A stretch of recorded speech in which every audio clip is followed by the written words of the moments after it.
Yes, my name is Francis Watson. I teach in the Department of Theology and Religion at Durham University in the northeast of England. Yes, I work on the New Testament and the Bible, but I'm particularly interested in what happens to the biblical texts through the centuries. So that accounts for my interest in this project, where I'm working on a wonderful book called Codex Amiatinus. It is the oldest intact Bible in any language. It's in Latin. It's now in Florence, but it was made in the northeast of England, just a few miles from Durham, where I'm from. And I think it's a really important book, and part of the point of the project is to make this book a lot better known. So I have a background in biblical studies, but that's led on to an interest in the manuscripts themselves, the objects through which the biblical texts have been handed down to us.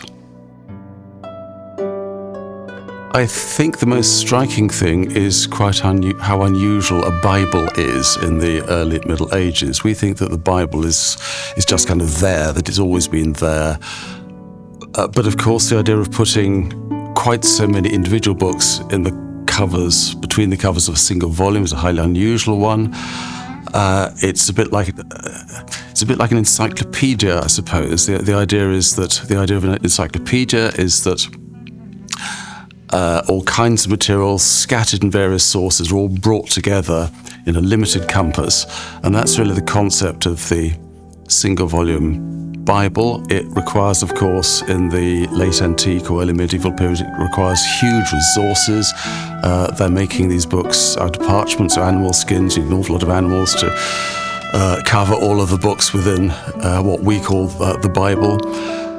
So one of the key findings is simply how unusual this is and how extraordinary it is that this monastery at Weymouth and Jarrow in the northeast of England, they've only been Christian for under a century in that part of the world, and yet they're producing this amazing book. So I suppose that's the key finding, quite how surprising that there is, that there's this centre of book production, but also learning and scholarship sort of springing up out of almost nowhere in this very unfashionable corner of what used to be the Roman Empire. Yes, I've been working a little bit with the psychology people from the University of Glasgow. I discussed with them a project which they would take forward, but on the basis of my idea. And the idea was to try to investigate what difference the format within which a text is presented, what difference it makes to the reading experience. So we agreed to take a single short text, famous Shakespeare sonnet, and they have taken forward a series of experiments in which, using eye tracking equipment and other clever stuff that I don't know very much about, they tracked the experience of volunteers reading this poem from a text in different formats, so looking different on the page, the same words, what difference does that make to the reader's experience? And that sort of fits with the paratexts element within this project, because paratexts are really about what the text looks like, how it's presented on the page. So investigating what difference it makes when a text is differently formatted is, I think, an interesting sideline from my primary focus on this Old Latin Bible.